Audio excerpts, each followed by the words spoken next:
Greetings, humans. You have entered the Command Zone, your destination for all aspects of Elder Dragon Highlander. Enjoy your stay.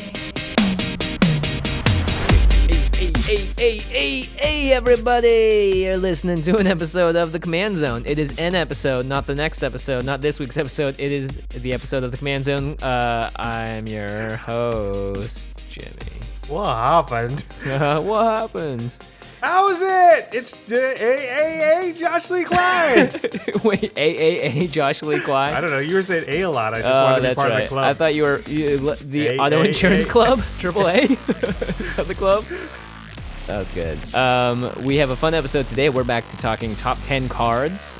Today we're covering black.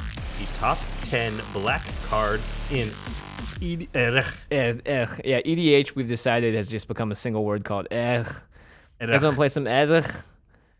Me. It sounds really inviting, doesn't it? Yeah. Me, you. You want to play some EDH? Yeah, man, I'm super down for EDH. It's my favorite part of the day. Before we get to our main topic, we would like to make a request. We haven't asked for this in a while. If you have not reviewed us on iTunes yet, you can really help the show out by going there and filling out a review, not just giving us a 5-star rating, but also actually typing out a quick review. Does help the show. What if they don't want to give us a 5-star rating? That's true. Then don't even go. No, that's fine. Don't go. Just forget this whole section existed. Okay, for those of you that want to give us a 5-star rating, this subgroup, go to iTunes, and writing a review really helps. It helps the show get out there. It's the way that iTunes sort of like ranks things when you run a search. Mm-hmm. It really helps the exposure. So people are asking us all the time like how they can help the show out and get the word out there. This is a really good way. Yeah, definitely. And we like reading it, and also it's a great, makes me feel great. That's true. Reading the reviews really makes cool. me personally feel good, so that's also another reason to do it. Gives me fuel to keep the Command Zone podcast engine a roaring. Our engine, yeah. No, wait. I want to redo our engine noise.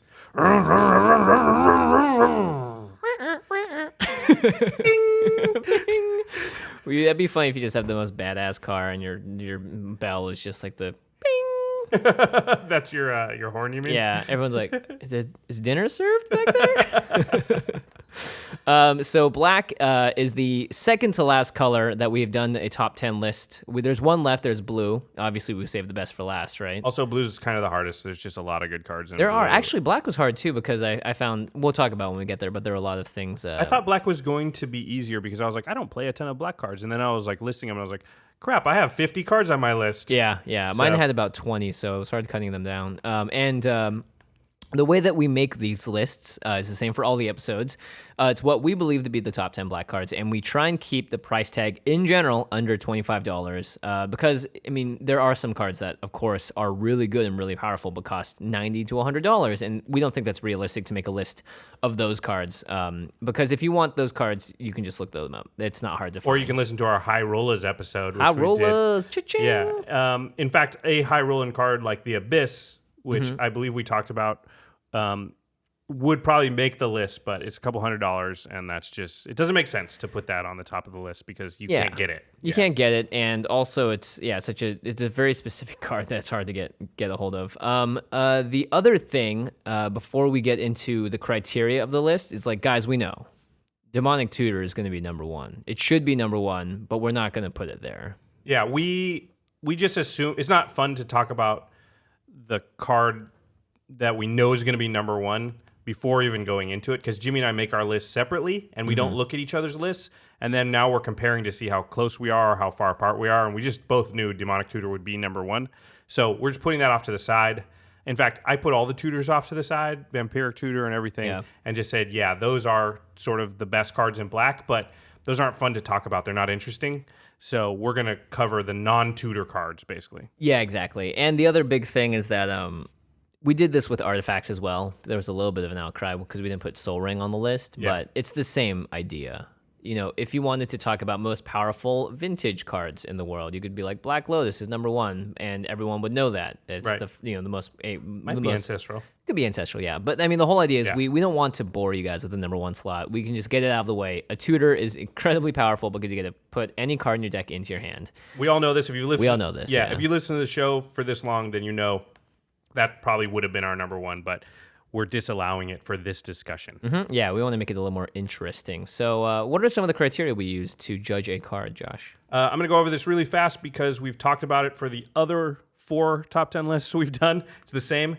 It's 3, actually. Well, we did we did artifacts. artifacts. Aha. Yeah. So We'll have to do gold colors as well soon. Well, yeah, we'll probably have to. Oh, we'll talk about that. That's going to get complicated. Yeah. Mana cost factors into it, so it's hard for a card that costs 10 mana to be on the list. It would have to be extremely powerful. How useful is the card in a multitude of decks and color combinations? So it can't just be useful in mono black or just be useful only if you're pairing black with white. It has to be useful with all the colors.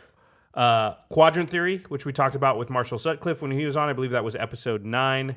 What are the quadrants again? It's setup phase / beginning phase. The whether you're ahead, whether you're behind, and whether you're parity. At stasis. Yeah. Yeah.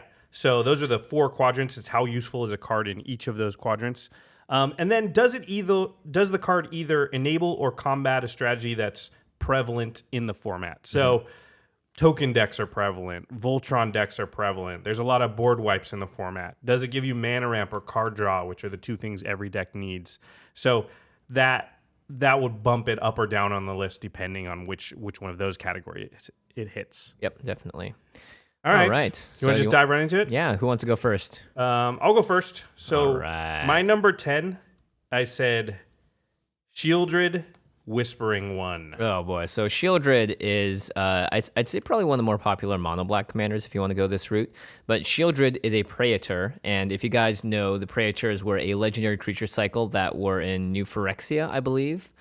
Other notable Praetors in the cycle that you may know are Elishnorn and Jin-Gitaxias. Oh god, Jin-Gitaxias. Yeah, there's one for each color, and Sheoldred is one of the better ones for sure. One of the most played cards. There's almost every mono black deck would play her. Almost every black deck would play her. It's true. Do you want to read her? Yeah, she's 5 and 2 black for 7 total. Legendary creature Praetor. She's a 6/6 with Swamp Walk, and it says at the beginning of your upkeep, return target creature card from your graveyard to the battlefield. And it also says at the beginning of each opponent's upkeep, that player sacrifices a creature. Whoa, that is huge. It's 2 effects, and any one of them would be awesome, but she has them both. So you get a creature card from your graveyard, and they lose a creature. And they lose a creature every turn. So it's not just that they're losing one. You're actually you're going, if you look at it in the scale, you're going way faster. You're separating yourself by 2 cards essentially each time that the trigger happens when they have to sacrifice a creature. Yeah, incredibly powerful. An unchecked Sheoldred just takes over the game. Yeah, and when it comes to combating certain strategies, for instance, Voltron decks, this can be very powerful because if they're just about suiting up their one person to be super indestructible and all these other things, and you can't kill it with conventional means, well, sacrificing it, an edict effect. Yeah, it's definitely one of the ways to get around it. When we were in Vegas, the Reverend in Fuego was playing his Shu Yun deck, which is basically a deck where you get Shu Yun out and then put a bunch of enchantments on Shu Yun. And then somebody put out a Sheoldred. And it was me. And literally, he just couldn't do anything because he can't cast his commander because he immediately has to sacrifice it the next turn. Mm-hmm. So, and his whole deck is just meant to like stack a bunch of stuff onto Shu Yun, but he couldn't do it. And it gets around hexproof and everything. So, yeah, pretty intense. So I agree. That's definitely in my top 10 list, potentially at a higher spot. Yeah, you have it. I see it now. You have it higher. Yeah, I do. My number 10 card, which I believe you have higher than I do, is Living Death. This is one of my favorite sorcery board wipes in black because it's not really a board wipe, and I think the card is great because it's one of those board wipes that you can really play around. Or you can really set up. You can set up, you can play around your own card, which is something we talked about in the episode with Graham, which is oftentimes when you have a card that says kill all the creatures on the board, and you have creatures in your hand and the ability to play that spell, you're going to want to play your creatures, for instance, after you cast it, or just not play them out as much knowing you're going to cast it in a future turn. And Living Death is a great example of a card that you definitely want to plan ahead for. It says each player exiles all creature cards from his or her graveyard, then sacrifices all creatures he or she controls, then puts all cards he or she exiled this way onto the battlefield. It's a sorcery, by the way. It's a sorcery, yeah, for 5 mana total. Basically, everything you've got in play goes to the graveyard, and everything you've got in the graveyard comes into play, and that's for all players. Every player, yeah. Yeah. But the way that this generally works is you've got a deck that's just dumping stuff into the graveyard constantly, and so when you do it, you get 20 things, and everybody else gets, a few things that have happened to die in the game. So Yeah. 2 or 3 things. I mean, you can also do a lot of stuff like, for instance, you could attack someone really aggressively. Yep. You can trade off aggressively, knowing that your creatures are going to come back. If you have more creatures with enter the battlefield effects, you're going to benefit from this a lot more. Oh, if you just have like Grey Merchant of Asphodel, Oh, yeah. you can just kill everybody. That happens all the time with this That card. happened in that same deck, Yeah. same game with Shuyun and Yeah, because Grey Merchant basically deals damage to everybody equal to the amount of devotion to black you have. Mm-hmm. And since so many creatures are coming into play all at once, a lot of times you'll just be like, well, I have 30 pips. Yeah. So everybody takes 30 and I gain 120. Yeah, this card's great in decks Yeah. like Carador. It's great in decks that use green, just because they have cards like Eternal Witness that you can get back and get another card back. So I like this card a lot. Yeah, it's very powerful. I have it higher on my list.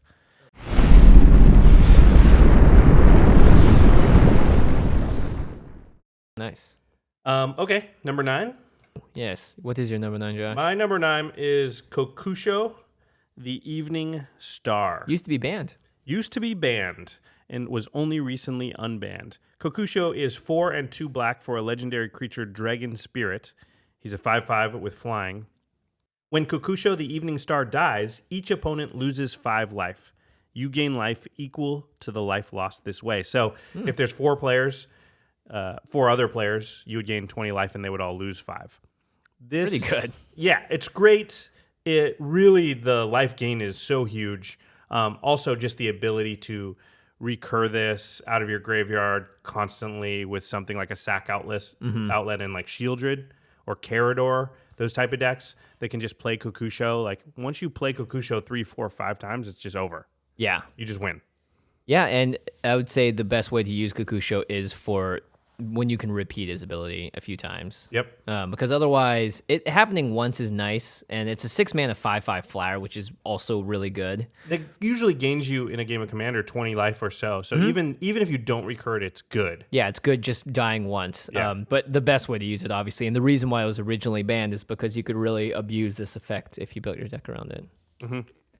What's your number 9, Jimmy? My numero nino is Reanimate. And this is maybe potentially a little controversial because it is a one-of effect. And usually we talk about these sorts of effects not being able to do multiple things or bigger things, as not being that powerful. And you actually have a version of this card on your list that I think is potentially the better version. But Reanimate is a 1 black for a sorcery.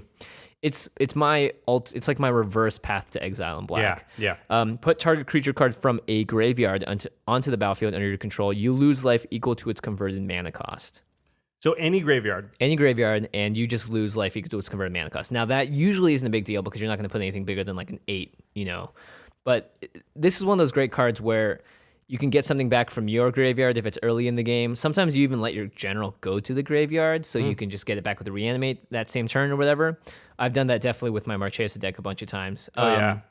And in the late game, it gets just super nuts because someone's played a Consecrated Sphinx and it's been killed. Or someone's played a giant a Sheoldred and it's been killed. Well, you can also do stuff like you draw it in your opening hand. You just skip your first land drop, purposefully discard something huge. Then on turn 2, you play a swamp, reanimate something big, and you could have like a 7-power creature out on turn 2. You could have in the right deck. You could have a Consecrated Sphinx out in turn 2. You could have Sheoldred out in turn 2, and you're gonna pretty much. If you have win that. Sheoldred out on turn 2, I mean, somebody has to have a Path to Exile or something right now. Otherwise, how are they ever going to win? So, reanimate. You can do broken stuff. Yeah, it's good in the early game, good in the late game. Good to just also use the best of someone else's deck if their creatures get removed, etc. Yep, I really like it. Nice. You're right. You know exactly what card, because when I'm making these lists, and I think you're probably the same way, there's certain slots I want to fill. I want to have a board wipe. I want to have some card draw. I want to have some mana ramp. And then I want to say, well, what's that color really known for? And black's really known for reanimating, to use the word. Yeah. Getting stuff out of your graveyard directly onto the battlefield. And so the slot that you use for that, I use for another card later, but definitely that needs to be represented. Yeah, because in that's the black that's cards, what black is. Yeah. My next one is my mana ramp slot. So number 8 for me is Crypt Ghast. It's 3 and a black for spooky. a 2/2 spirit. It has extort, which is not that important, so I'm not going to read it. It also says whenever you tap a swamp for mana, add black to your mana pool. So it doubles the amount of mana that all your swamps give you. Importantly, a swamp. Yes. So it can be like Blood Crypt counts. Badlands counts. Yep, exactly. And you can tap the Badlands for red, but still also get a black with it because it is a swamp. But it doesn't say whenever you tap it for black mana. So also Urborg combos really well with this, which makes all your lands, everybody's lands into swamps also. But it's just really good mana ramp, and this is the way that black sort of does mana ramp. It's specifically for swamps. So Crypt Ghast is very, very strong. I would say if you're 3 color, you probably don't run Crypt Ghast, but if you're 2 or obviously mono, then you definitely run it. Yeah, and it's a 4 mana creature that does this. Yeah. Usually this effect costs a lot more to get onto the battlefield. Very true. And Extort, I didn't read it. I'll read it. Whenever you cast a spell, you may pay either a black or a white mana. If you do, each opponent loses 1 life, and you gain that much life. Now, you can play this in a mono black deck because that's reminder text. It's not rules text. But it is not a trifle. What happens is it really scales well with the amount of players there are. So It's like a mini Kokusho. Yeah, if there are 4 other players, any spell you play, you pay 1 extra mana, and you just gain 4 life, and everybody else loses 1 life. So that's not a trivial amount. Yeah, especially if you're doing a deck that can like play cards out of your graveyard, right? You can that counts as well. Yep. So yeah, Crypt Ghast is very powerful. It's definitely it's like the number one, hey, I need more ramp in my mono black deck. Crypt Ghast it is. Yep. All right, so my number 8 is actually gave 2 spots to board wipes for black because black doesn't have that many, and the one I'm about to mention is very specific. Well, I actually gave 2 spots board wipes too. Oh, really? Yeah. Nice. Right, maybe we should have done 3 then. Black's Sun's Zenith. Oh, yeah. X black for a sorcery. It says put X -1/-1 counters on each creature. Shuffle Black Sun's Zenith into its owner's library. So they don't want you recurring this spell for good reason. It's super powerful. It's super powerful. -1/-1 counters live there forever in general. They'll take off +1/+1 counters. And also, it's a good way to get rid of a card that is indestructible. Yep. It's a good way to get you don't have to necessarily cast this to kill every creature. You can do this for like 3, and you'll neuter and gimp some of the biggest creatures on the board just because that -3/-3 is pretty permanent and it's hard to get rid of the counters. Yeah, I think that's actually a really big strong point for this card, which is that if you don't have the mana to kill everything, it still does really good things to, like, if you can only do it for 6 and there's a 7/7 out there, well, now it's a 1/1. Yeah. So you're not scared of it. It's fine. It doesn't change the text on the card, but it still turns a lot of stuff into non-threats. I mean, most things that are utility are small, so they're going to die anyway. I mean, not all, but most things. So yeah, this card and the fact that it gets around indestructible is really what puts it. Combine something with this with like Massacre Wurm or Elish Norn, and you can really destroy a lot of things. Well, my number 7 is actually my other board wipe. Oh, nice. My other board wipe, my first board wipe, but I do have 2. But it's not Black Sun Zenith. I chose Decree of Pain. Ooh. Decree of Pain. This is so good. Yeah, it's 6 and 2 black for a sorcery. It says destroy all creatures. They can't be regenerated. Draw a card for each creature destroyed this way. Woo! This is often the audience applauding. Yeah, in the this is background. often like draw 15 card. It also has cycling. So for 3 and 2 black, cycling reads discard this card, draw a card. A couple things about cycling. You can do it at instant speed, and it actually is not casting the spell, so it can't be countered. It's just you're cycling this card. You're putting it into your graveyard and then just drawing a card to replace it. It just costs you the 5 mana. But also, when you cycle Decree of Pain, all creatures get -2/-2 until end of turn. Jeez. So it's an uncounterable small board wipe. A Massacre Wurm. Yeah, if you need that. Most of the time, you're just going to cast it for the 8, kill everything, and then draw a million cards. Because most of the time, that's pretty good. Yeah. Yeah. So that's my number 7. Yeah, -2/-2 for everything, and you get to just cycle the card at instant speed without it being countered is really powerful, because if you're playing against like your Pinger deck or any deck with just a bunch of a token deck, guess what? Your Decree of Pain has 2 modes on it that are super awesome. Not to mention you can probably get this card back at some point if that's what you're trying to do. Yeah, exactly. Because it's in your graveyard. It's not gone forever. Yeah, exactly. And Black Sun Zenith definitely shuffles itself away. All right, I actually did put a tutor effect on my list. but it is but it's stapled onto a planeswalker. it's stapled onto a planeswalker called Liliana Vess, 3/2 black for a 5 converted cost planeswalker. She's been printed a bunch of times actually in M10, 11, Lorwyn, M15 in the dual decks. And she essentially she's my favorite black planeswalker because she does a great job. It's one of the first cards I got as a gift as well. Her +1 says target player discards a card, which is powerful, but not really why you're playing the card here. Her -2 says search your library for a card, then shuffle your library and put that card on top of it, so a tutor. And her -8 is put all creature cards from all graveyards onto the battlefield under your control, which isn't totally out of the realm of possibility because she starts with 5. But most times you're going to be able to just essentially tutor twice with a planeswalker because she goes to 3 the first time and then goes to 1 the second time. Yep. So not many planeswalkers can do that where they do their minus ability twice in a row. Usually it's once and then they have to start plussing again to get back to it. Yeah, and newsflash, repeatable tutor, pretty good. Pretty good. Yeah. It does draw a lot of hate, but at the same time, I've found that this card sometimes slips under the radar because the card goes to the top of your library. It's not necessarily into your hand. It's not as scary as a lot of planeswalkers because you minus her right away, so the ultimate's really far away. They're not worried about that. And the plus is not super scary. I mean, nobody likes to discard a card, but one card in EDH against one player. And you can do it to yourself, by the way, and then play Reanimate. Yep. So this card is very good. yeah, and it's my one tutor effect out of the cards I have on my list because I like it quite a bit. I, for a long time, was shuffling, where can I put her? She should be on there. Where is she? And then eventually I took her off the list entirely, but she was definitely in contention for me. You've got another planeswalker on here that I did not have in contention. This planeswalker is my number 6. It's Sorin Markov. Sorin. It looks like he's gunslinging in this picture. It does. By the way. It looks like he's got a revolver and he's about to like go all yeah. Sundance Kid on me.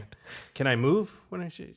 Do people know who Butch Cassidy and the Sundance Kid Man, is? if you have not seen Butch and Sundance, you need to go see that movie. Yeah, Sundance Film Festival is named after it. Yep. Yeah, Robert Redford, one of his most famous roles. One of the most famous endings of a movie of all time. It's great. Sorin Markov is a planeswalker. He costs 3 and 3 black, so 6 total for a 4 loyalty planeswalker. His +2 is Sorin Markov deals 2 damage to target creature or player, and you gain 2 life. All right. But his -3 is target opponent's life total becomes 10. Whoa. So I don't care what your life's at. Like, Drop to 10. yeah, like our buddy Graham with his Tree Folk deck and all that crazy like incidental life gain. You're at 100. No, you're at 10 life. Yeah, this is great against Aloro decks too. Yep. Because it essentially, I've had games where people are like, this guy's out of control. He's at the turn 1 Saracen and no one can beat him. And then someone has Sorin Markov in their hand. They're like, don't worry. Look, if you can just kill him in 1 turn before he gets to gain any more life, you're fine because Sorin Markov's on the table. Yep, we got this. Don't worry. And then his ultimate is -7 is you control target player during that player's next turn. I'd rather play Mindslaver. You just never do this. You just ding another player down to 10. But Yeah. But it's the negative ability that really makes Sorin like kind of broken. In fact, he's one of those cards people ask to get. They want him on the watch list, basically. Oh, really? Yeah, him with.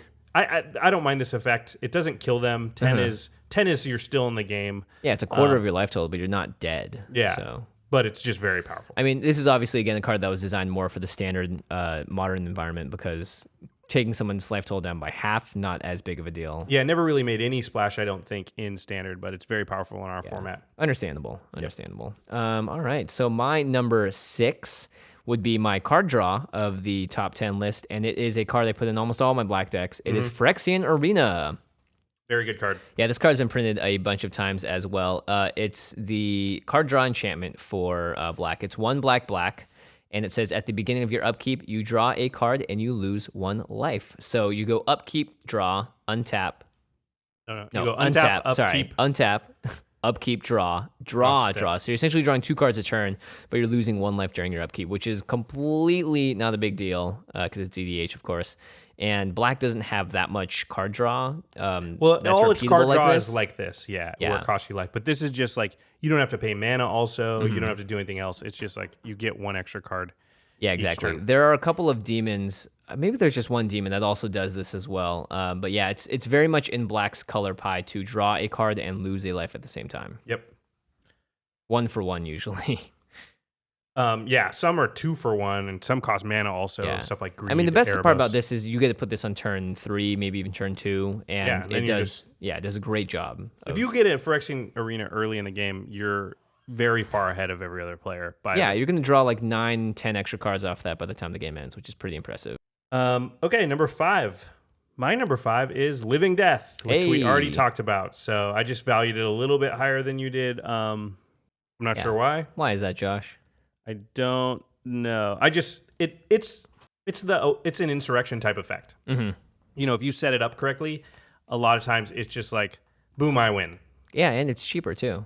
Yeah, although it's not the type of card you can play on turn 5, because usually by turn 5 you're not ready with enough things in your graveyard for it to work. Right. So it ends up happening around the same time Insurrection happens, which is like turn 9 or 10, or 11 or 12 or 13. But it's just that type of effect. It's like, I play this card, and if something crazy doesn't happen, a lot of times I can just kill everybody. Yeah, and it's still a board wipe at 5 mana, and again, black does not have many board wipes, and the most prominent one has never been reprinted, and it costs a lot of money. Yeah. So This Damnation just costs 1 more, and a lot of times, maybe you just play it on turn 5 just to wipe the board, even when nothing's in graveyards. Yeah, and again, it's being able to build around it and play around it is definitely very powerful. All right, my number 5.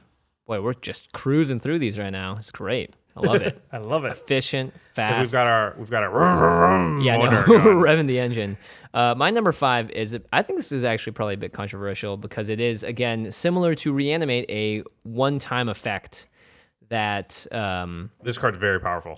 Yeah, it's Yawgmoth's Will. It's 2 in the black for a sorcery. This card makes a lot of splashes in Vintage and Legacy even. Probably. I don't know for sure, but it's 2 in the black. It says, until end of turn, you may play cards from your graveyard.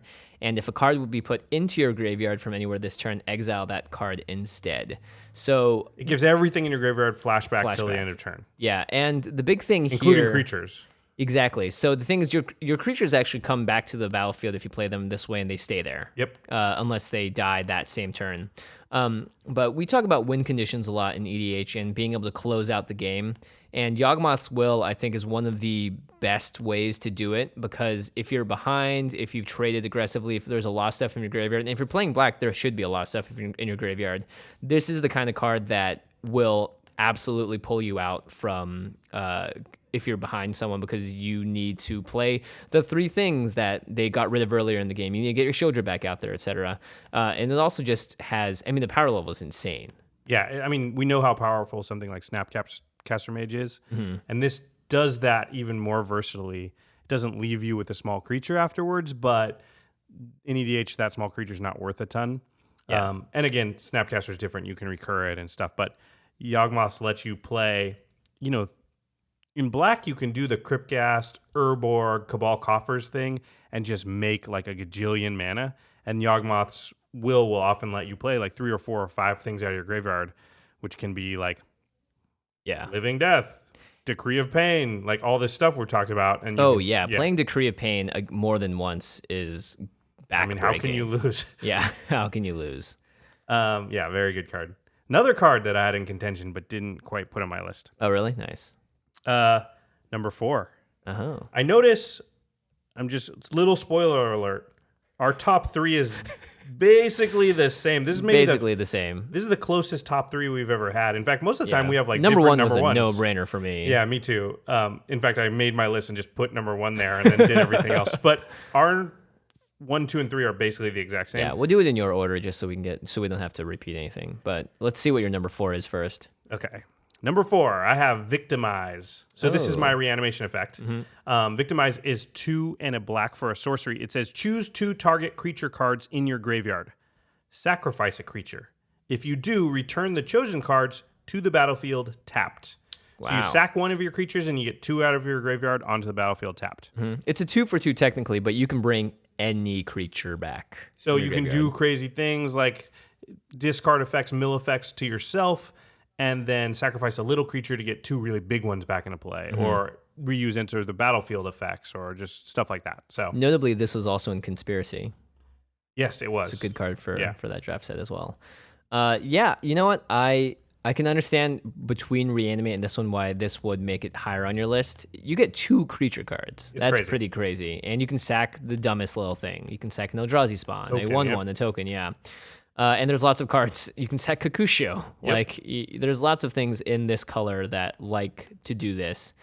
And the only reason I didn't have it as high is because it's in your graveyard specifically. I liked having the option of reanimating from anywhere. But, I mean, again, in my Marchesa deck, both of these cards are in there. And these were the 2 cards where I was like, which one? And I chose Victimize, but I think it's basically a coin flip which one's better. They're very similar. And it's about your deck specifically, too, to so. really tell you what's better. I think most decks that want one want both. Mm-hmm.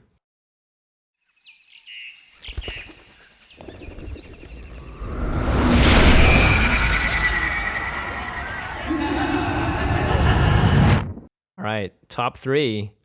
Oh, you didn't say your number 4. Oh, I didn't? I mean, it's a repeat. Didn't. But... Yeah, maybe that's why. My number 4 was Sheoldred, Whispering One. I think the power level on this is so absurd because of what our number 3 is. It's kind of that same effect. The Edict effect is so powerful in EDH because people are loading up their creatures to be Voltron commanders. They're doing all sorts of crazy stuff, and this gets around protection, this gets around targeting and hexproof, and Edict effects in general are just so powerful, so that's why Sheoldred's so high up for me. Yeah, you know, it's funny, and I haven't gone back and checked, but I bet if you do, I just have a real hard time putting creatures high on any of my lists for these. Mm-hmm. I'm just not a big creatures player as far as like putting a lot of like faith in them because into one specific creature because they're just all decks are built to handle creatures, so it's just, you know, as powerful as Sheoldred is, I'm just always worried like if I put a lot of stock in that card, it'll just get removed and then what. So it's funny to see our personalities come out as we're doing these top 10 lists because I bet you just on average have creatures higher on these lists than I bet do. So. I bet. Yeah. So it's just a personality thing because I don't think you're wrong because when you talk about Sheoldred, I'm like, yeah, she does all that stuff and she's really powerful. And why the hell do I have her at 10? I should have had her higher. So, yeah. All right. So we're going to talk about the top 3. Our orders are just slightly different. Yeah, our 3s and 2s are flipped, but it could go either way looking at them. Okay, well, so at 3, I have Grave Pact / Dictate of Erebos. And I noticed you did the / thing too, because it's basically the same card. When I copy paste my list in, I was like, yep, that looks about right. They're both essentially the same card. Yeah, they're both enchantments. Dictate of Erebos costs a little more and has flash, but they both say whenever a creature you control dies, your opponents have to sacrifice a creature. Each other player, sacrifices a creature, which is, if you think about it, again, ridiculous. Yeah, so you sack Kokusho, and then just as an ancillary benefit, everybody else has to sack one of their creatures. Yeah, or any of your creatures just die for whatever reason, everybody else has to. Yeah, now the reason that this is slightly less powerful is because token decks exist. Yep. But at the same time, if it's one token deck and 3 other people that aren't token decks, you're still really controlling the board. The fact that you can do this at instant speed, someone goes to combat, they decide to swing at you, be like, all right, I'm going to sack this Eldrazi Spawn to give myself a colorless, and everyone has to kill a creature. It's crazy. Or just having a sacrifice outlet on the table, you can just take care of anything. Like people play 2 creatures, you just sack 2 of yours to kill everything. Yeah. These are the type of locks that black decks can get where they've got a Grave Pact out and a sack outlet, and it's just like nobody can get anything to stay on the board. Yeah, and like an Awakening Zone or a Creekwood Liege or just any card that... Sheoldred, because you just bring something back and sack it, bring something back and sack it every turn. What if you brought back a Merciless Executioner? So it's They're double. sacking like 3 things. One to Sheoldred, one to the Grave Pact, one to the Merciless Executioner. Like, if you have that, like... no creatures are staying on the board for your opponents, basically. And again, like I'd say the majority of decks are still winning by traditional means, which is beat your face in with a creature. So this really gets around a lot of that stuff. One commander in specific that it does not get around, not Sheoldred, Sigarda. Sigarda doesn't care about these cards. Yeah, and that's, again, another... If you think about it, I feel like this should be one of the most played effects in EDH because it's so powerful, but you don't see it that often. But that's why cards like Sigarda are so good, is because they can stop this from happening for that player specifically. All right, so your number 3, which is my number 2, you want to read it? Yeah, it is Necropotence, however you say it. Necropotence. We talk about this card a lot in the show. It's a fiery one. The reason I had it at 3 and not 2 is because this sometimes can backfire on you. It definitely can backfire on you, but it is so powerful. Yeah, it's a black for an enchantment. It says skip your draw step, so you know you're in for a ride already. Whenever you discard a card, exile that card from your graveyard. Okay. I wonder why it says that. Because it says pay 1 life, exile the top card of your library face down, put that card into your hand at the beginning of your next end step. So you're skipping your draw step entirely, and instead you're drawing card. It kind of reverses the turnover for you. You draw your end step, and anytime you have to discard a card, by the way, cleanup comes after the end step. So if you draw more than 7 cards into your hand, every card you discard to the hand size limit is going to get exiled. Yep. So but it's 1 life per card. Yeah. For the rest of the game. What's another card that was banned that does something similar? Oh, right. Grizzlebrand. Yeah. Yeah, because you can do the Grizzlebrand effect. Just pay 7 life, draw 7 cards, which is super, super powerful. Yeah, this card is broken bonkers. When people get this on turn 3, it's just like, I don't know how you lose that game. It's hard to cast on turn 3 for 3-color decks and stuff, Yeah. But, oh my gosh. Yeah, that's the reason I had it so high, is just because this level of card draw and it's on an enchantment. So it's like Consecrated Sphinx power, but it's way harder to remove. Yeah. Yeah. And it does some really interesting stuff, because even just exiling the top card of your library face down is somewhat powerful.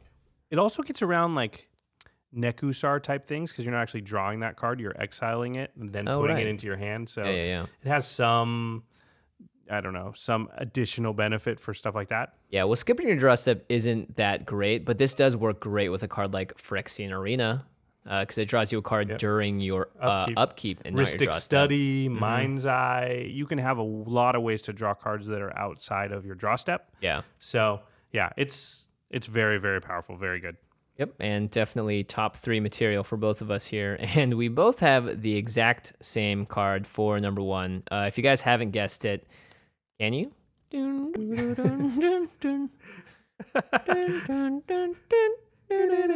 This card starts with the letter T. Boom, boom. And it rhymes with Schmockshik Schmeluge. It's Toxic Deluge. The best board wipe in black, outside of Damnation. One of the best board wipes, period. Yeah, I think it's actually the better best. than Damnation. I agree. Yeah, let's read it. It's 2 and a black for a sorcery. It says, as an additional cost to cast Toxic Deluge. I always say Deluge. I don't know why. It's both. I don't know. Whatever. As an additional cost, pay X life. All creatures get -X until end of turn. This is 2 in a black for a board wipe that could kill a 15/15 if you have enough life. Yep, and it can kill an indestructible 15/15. It could kill Ulamog because it does say -X to all creatures. Also, it gets around things like Gaddock Teague. Oh, yeah. That say you can't... No board wipe gets around. Almost none, I think. Yeah, Gaddock Teague's, like, that type of effect is super painful because doesn't allow you to cast non-creature spells that cost 4 or more mana. And there just aren't very many board wipes that cost less than 4 mana. This is one of them. It's just very, very useful. It's very efficient. The loss of life is not as big a deal in EDH. I can't think of how many times I'm just like, man... This is the one card I get the most with our other supposed number 1 card, Demonic Tutor. I almost always tutor for a Toxic Deluge. I'd say probably 60% of the time I get Toxic Deluge if it's still in my library. You never are mad when you have it. You very often are like, man, I hope I draw it. Like, it's just the answer in so many situations. And you can do it for -5 if you have 6 6s on the board. You know, it's up to you. And the fact that you can just pay 2 in the black is the biggest part, because you get to choose how big it is based on your life total. Also notably, it was only printed once ever in the Commander 23 sets, which means it's a Wizard's creation, and the power level is pretty up there. Yeah, it's a little spendy right now. I wonder if they'll put it in the new this year's Commander product. I mean, I hope so, because it definitely is not cheap anymore. Every black deck wants this card. Every deck that plays black wants this card. It is the best board wipe in black, bar none. Damnation is cool because it is a black board wipe, but it is not Toxic Deluge. At least for EDH, it's not. Yeah, it costs 1 more mana. It doesn't kill indestructible stuff, which is way worse than a little bit of loss of life. So, yep. And it's funny that we had such a similar top 3, but people are going to disagree with us, but I like our picks. At least our top 3. Yeah, I do too.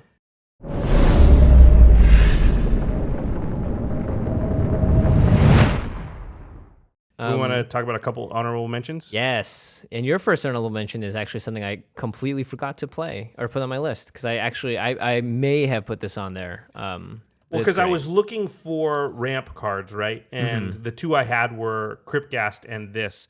Crypt Ghast is not as good in decks that aren't heavy black. Right. And so that's why I was looking for something that still worked. There's also the Necrona Revenant, right? Yeah, It does something which very is similar. very similar, just more expensive. Yeah. So Black Market is one of my honorable mentions. It's an enchantment for 3 and 2 black. It says, whenever a creature dies, put a charge counter on Black Market. At the beginning of your pre-combat main phase, add black to your mana pool for each charge counter on Black Market. So This thing gets up big. I got this to like 27 in the game. if you're at 27, you're just getting 27 black mana every turn from it. In your first main phase, yeah. I mean, it's crazy. That's when you play Yawgmoth's Will and just win. You know, so it's very good ramp. It's a little bit spendy, this card. I think it's in the $20 range. I think it's actually less. I got it come for down? 10 to 15. I think is where it's That's at. not bad. For a while, it was a little bit higher. It's very powerful. A lot of decks, and especially if you're sacking your own creatures and you're just guaranteed putting counters on it. In the Shadowborn Apostles deck, it's very, very strong. I don't think people realize how good this card is because every time I played it on our boards in our meta, people usually target like the doubling season, and this is just as dangerous. It really can be, especially if you have card draw. Then you can just dump everything in your hand out on the table every Well, time. the nice thing is at first it just gets that 1 or 2, and people are like, whatever, 2 extra mana, not a big deal. And then when it gets to 14 and 15, pretty good. Yeah, it's pretty good. So that was my first honorable mention. Yeah. The honorable mention I want to talk about is Contamination. Oh, yeah. It's kind of like Blood Moon in a lot of ways, so of course I like it. It's 2 in the black for an enchantment. It says, at the beginning of your upkeep, sacrifice Contamination unless you sacrifice a creature. So it's a bit... it asks a little bit of you. And it says, if a land is tapped for mana, it produces black mana instead of any other type and amount. Yep. So you don't even get to get your Ancient Tomb to tap for 2. It only produces a black mana. It's basically the Black Blood Moon. Yeah, it's brutal. It's brutal. The only saving grace is that it's a little bit hard to keep it up, but I mean, if you've got a reoccurring or recurring skeleton, reassembling skeleton of sorts, or just like just a token deck. maker, Bitter Blossom or Awakening Zone or something that's just making you a creature every turn, then pretty good. Yeah, you can basically shut everybody out. It's good. My second one is Entomb. Oh yeah, this is a great card. Entomb is 1 black for an instant. It says, search your library for a card and put that card into your graveyard. Then shuffle your library. So it's like this weird tutor, but it doesn't put it into your hand. It puts it into your graveyard. So Black doesn't care. Black doesn't care, and also there are just a lot of cards you want in your graveyard. Yeah, you can throw Anger. Yeah, so you can. This Genesis. can be like give all your creatures haste. Yeah, This can be like for big 1 black mana too. Yeah, At instant speed. That's great. It can also say give all your creatures flying, or give them all swamp walk, or it can say all kinds of things because there are creatures that like being in there. Also, yeah, it can just be a tutor, like put it in there, reanimate it. So you can get Sheoldred out for 2 mana. So it's very powerful, and it's actually a really unique effect. You could technically do it if you only had 1 black mana by casting it at the end of someone else's turn and then playing Reanimate. Yeah, you could do this turn 1. So you play your swamp on the end step before your turn. You entomb, put Sheoldred into your graveyard, and then on your second turn, boom, you reanimate Sheoldred. Oh man, You are on the way to making no friends at the table. I mean, I can hear the groans from here. My next honorable mention was Oversold Cemetery, 1 in the black enchantment, and it says, at the beginning of your upkeep, if you have 4 or more creature cards in your graveyard, you may return target creature card from your graveyard to your hand. And I like this because it's 1 in the black. It's a very cheap enchantment to get out, and the flavor is great too. The cemetery is just, there's too many dead people, and they need to get rid of some of the carcasses, and it goes back to your hand for some reason.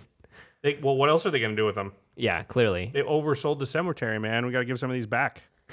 All right, my last honorable mention is Mikaeus the Unhallowed. Oh, yeah.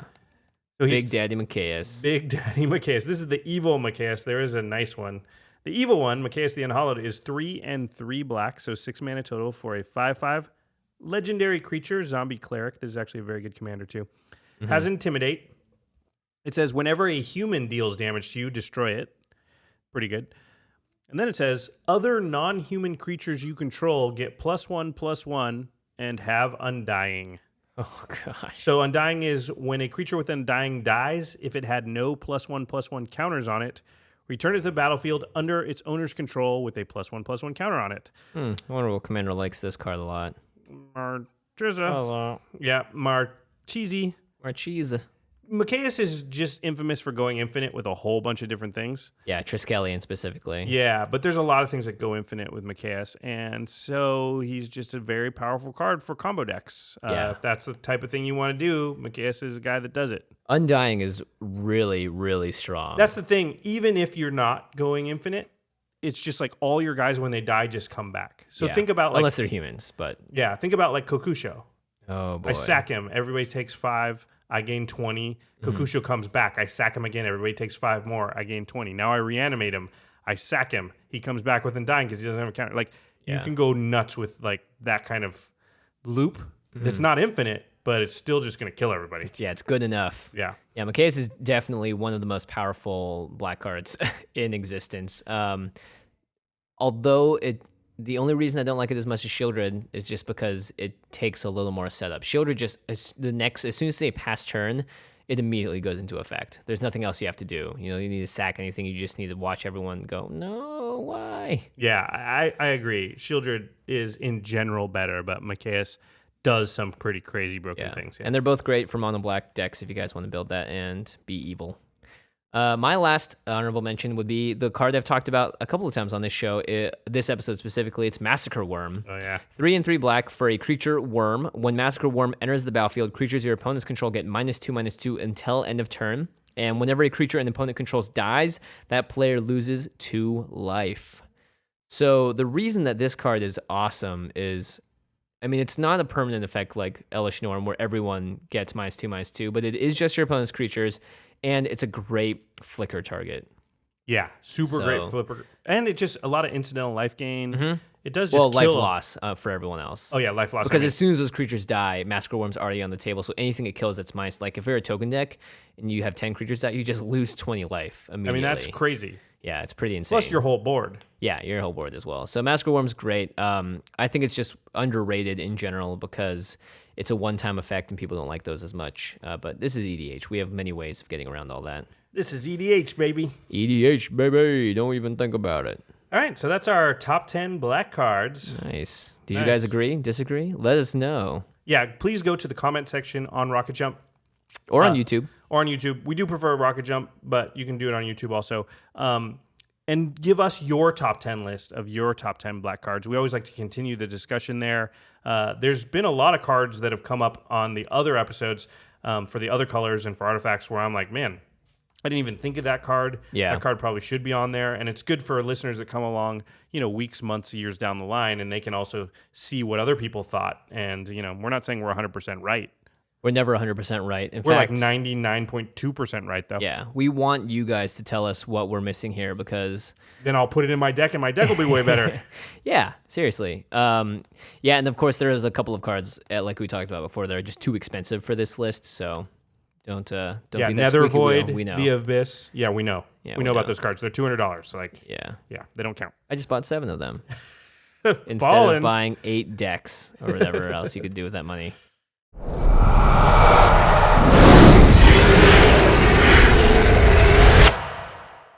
All right, ready for the end step? I'm never ready for the end step, but you know what, Josh? I am ready for the end step. that sounded like an oxymoron. Yeah, no. You know what? My end step is going to be a personal update. As many of you may know, I fundraised for a show called Band-Aid back in November. And it's the show is a musical comedy, and I'm in the process of creating it right now. And some people have been asking for some updates, so I posted some stuff to Twitter today. I'll post some stuff to the official Band-Aid page as well. Just want to let everyone know where I'm at with it. We have just finished the 5th draft of the first episode of the season. We have the whole season all outlined out, and everything's ready to go. But the pilot, I had no idea writing it was going to be as much of a hand on face palming, just hit your head against the wall as many times as you can, because you're trying to do so much setup and exposition in the pilot and also keep it interesting and funny and true to the show and true to the characters. And at the same time, the characters, like, you can just feel them like putting their hands on their hips and being like, and this is what happened in the past, so you can understand the rest of the show. So it's been quite the process, but we just finished our 5th draft, and of course the best draft by far.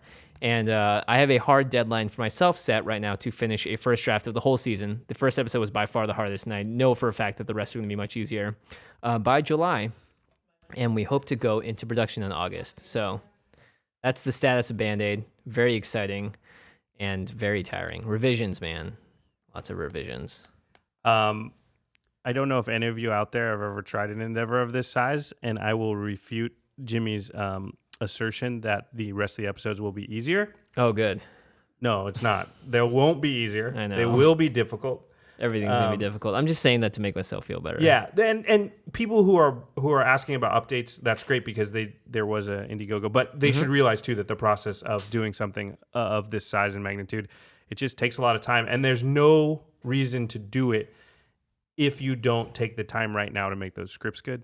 Yeah. So that's exactly. I mean, I may as well just not do the show. Exactly. If I'm no not one spend the really right wants time. that. So anybody that did, contribute to the Indiegogo, that's awesome. But you want Jimmy doing exactly what he's doing, and I know for a fact he's working really hard on it. But you want him to make sure that the script is really in a great place before you start rolling any sort of camera. Yeah. Oh my gosh. Because otherwise, all the money you will just be like, why am I Yeah, spending it's just it on pointless. something? It's Yeah, just it's pointless. pointless. Yeah. You want to do the best you can before you go anywhere. So my end step is way less cool than yours. I'm sure that's not true, but No, it is. Because yeah? yours is really cool. Because yours is an awesome creative endeavor. Mine is I ate a lot of tacos this weekend. yes. Okay. If you follow my Twitter, you saw me post pictures of about 14 tacos because I went to this taco. It was mouth-watering following your Twitter that day. It was amazing. Yeah, so there was amazing. this taco festival in Los Angeles. There's a very famous street in downtown LA. It's called Olivera Street. It's actually very close to where we record this podcast. And I think LA Weekly sponsored this really big taco vendor festival thing. Tons of people there. There was a lot of taco vendors from all over. They came from San Francisco. They came up from Mexico. They all had different taco styles. If you go to my Twitter account, I've got pictures of like some amazing tacos. They look so good. I'd never seen tacos like that either. I was like, whoa. Yeah, it was not like Crazy style. Yeah, it was like gourmet tacos. I mean, the Koji truck, which is like a very big, famous taco truck that kind of started this gourmet food truck revolution that we have. It's by a guy named Roy Choi, who's actually like sort of the movie Chef with Jon Favreau. Roy Choi is like one of the consultants and one of the inspirations for that movie. He was there with his tacos. Anyway, I had a really awesome time. I ate way too much food. I ate 14 tacos. That was my cool thing that happened. Yeah, and I got the invite a little too late, but I'm definitely coming. Yeah, I'm sorry. This thing happened where I'm like, Jimmy, do you want to go to this taco thing? He's like, taco thing? Yeah. And I was like, I love tacos. Yeah, I was like, oh, sorry. I just found out that you have to have bought the tickets like weeks ago. And he was like, well, how'd you get your tickets? And I was like, well, my girlfriend thought ahead because I wouldn't have. Yeah, So, I definitely did not. next year. Yeah, it's crazy. Tons of things like this happen every year in LA. There's a beer crawl that I'm very much looking forward to in August that happens. I missed the last 2 years, but it's one of my favorite events. It's very similar. Did you get your tickets ahead of time this time? No, they haven't gone on sale yet, I don't think. Oh, maybe they have. Start hitting that refresh button right now. I got to start refreshing. I got to look it up right now, actually. And that means we are done with the episode for today. We are into the cleanup phase, and that means we're discarding the thousands of cards we drew with Necropotence, whatever. Make sure you guys check out the Masters of Modern. Alex Kessler, Ben Bateman are very good friends. Ben did very well in GP Vegas. He placed in the top 100, got some money. They talk about Modern because they know the format very well. And they're also brewers, and they're also really smart. And they talk... And they have really good guests. They have great guests, actually. They have a ton lined up post-GP because they got to meet a lot of these people. Which is awesome. They're talking to pro players, writers, deck brewers, and all that stuff. And they've done stuff with a bunch of already pretty well-known figures in the community as well. So make sure you guys check out their podcast. They're a sister podcast. You can find them on rocketjump.com/podcasts or at the MMCast on Twitter. And that's my cleanup phase. All right. Make sure to go give us those iTunes reviews. Yes, please. Please. Well, that just sounds pathetic. Go do it. I'm taking a different tact. I'm just going to order them. Go give us reviews. Do it. Yeah, do everything. Do it now. Do everything. Do it now. Do it now, man. Head for the chopper. You can do it. I love that guy. All right, everybody. Growing up. Head for the chopper. I don't know what that has to do with iTunes reviews. And one last thing before we depart, we have a very exciting announcement. Magic Origins spoilers have started. If you guys don't know, this is the final core set that Wizards of the Coast is ever going to release for Magic the Gathering. And we have an exclusive spoiler for you guys, but not until June 29th, which is next Monday. We're going to be spoiling an all-new card. It's really sweet. We can't tell you anything about it now, but make sure you tune in on Monday. We're also going to be discussing the 5 legendary Planeswalker cards that have been spoiled so far. We're going to talk about their uses in EDH as well. So it's going to be a Magic Origins spoiler-filled episode next Monday, June 29th. That's 4 days from now, instead of our normal release day on Tuesdays. We'll still have an episode on Thursday as well. So I hope you guys are looking forward to it. I know I am. The card we have is super sweet. We'll see you next time. Peace.